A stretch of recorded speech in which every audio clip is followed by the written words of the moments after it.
His professor never took him seriously until this happened. Ngoni, a bright-eyed student from Ghana, arrives in a small farming town to attend university on a prestigious scholarship. His suitcase symbolizes his dreams. Ngoni reflects on his excitement and the promise of education as a tool for change. He enters the campus and immediately senses the cold stares and unwelcoming atmosphere. What next? Is this a reflection of what his experience will be?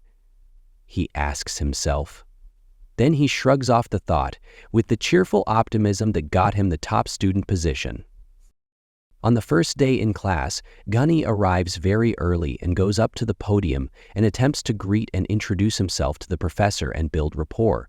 The professor dismissively shooed him away, pointed to the Blanchers and said, "I don't make a habit of consorting with students."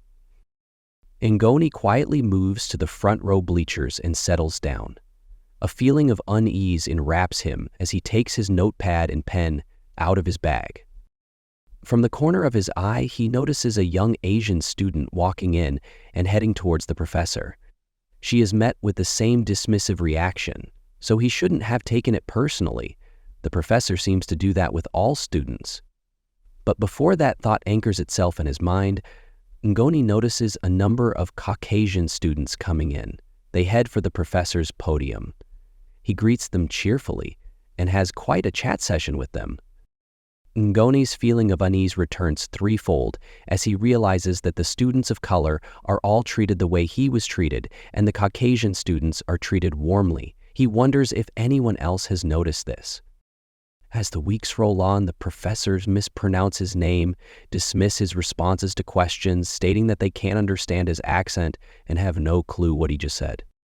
Ngoni overhears faculty making disparaging remarks about African students, lowering the university standards, and being unfamiliar with Western academia. As the months go by, Ngoni struggles with loneliness, cultural isolation, and microaggression. He calls his family back home but hides his pain, maintaining a hopeful demeanor.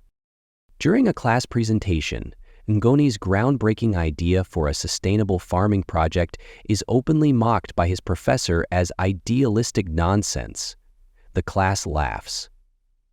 That evening, Ngoni sits in the library, tears in his eyes. He recalls his father's words, "You are a seed. They may try to bury you, but you will grow."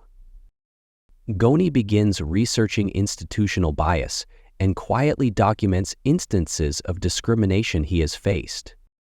He collaborates with other marginalized students, including May, an outspoken Chinese student, and Amina, a Nigerian PhD candidate. Together, they uncover systemic issues in grading and faculty evaluations. A faculty panel to decide on grants takes place. Ngoni presents his farming project proposal, but it's rejected without serious consideration. Unknown to the panel, Ngoni has also submitted the same proposal to a prestigious international competition. Weeks later, Ngoni is invited to present his project at a global conference. His work is awarded first prize and gains international acclaim. Because his submission was independent and not attached to the university, the $15 million research grant will be awarded to an institution of his choice.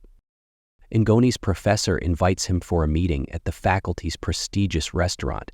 He offers him an expensive lunch and greets him with a broad smile. Ngoni has never seen that smile directed at him and is uncomfortable. Not sure how to respond, he keeps a straight face. After he has been seated, the professor says that he realized the day he first met him that Ngoni was a genius.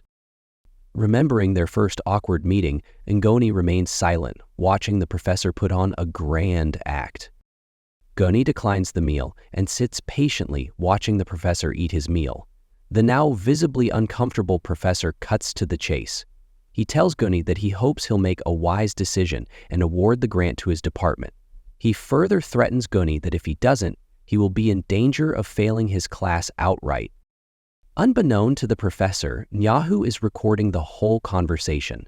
When Nyahu asks the professor if he may leave the restaurant to attend to some personal business, The professor shoos him out using the same gesture Nyahu witnessed on the first day.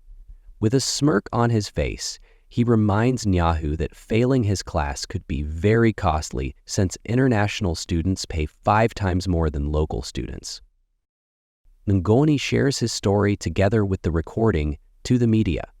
The story goes viral, and as the story of the biases at his university hits the media, other students of color and alumni of color flock to the media to share similar experiences.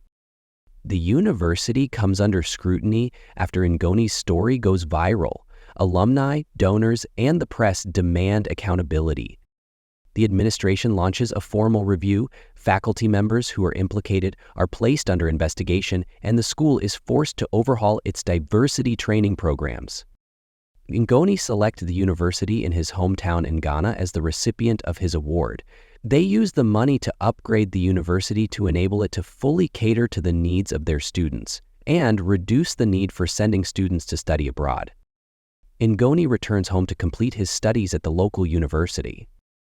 After graduating, he goes into postgraduate studies and becomes a world-renowned professor at that same local university. Some Western countries are now sending their students to the university to learn from him and his colleagues. Like and subscribe for part 2 of the story.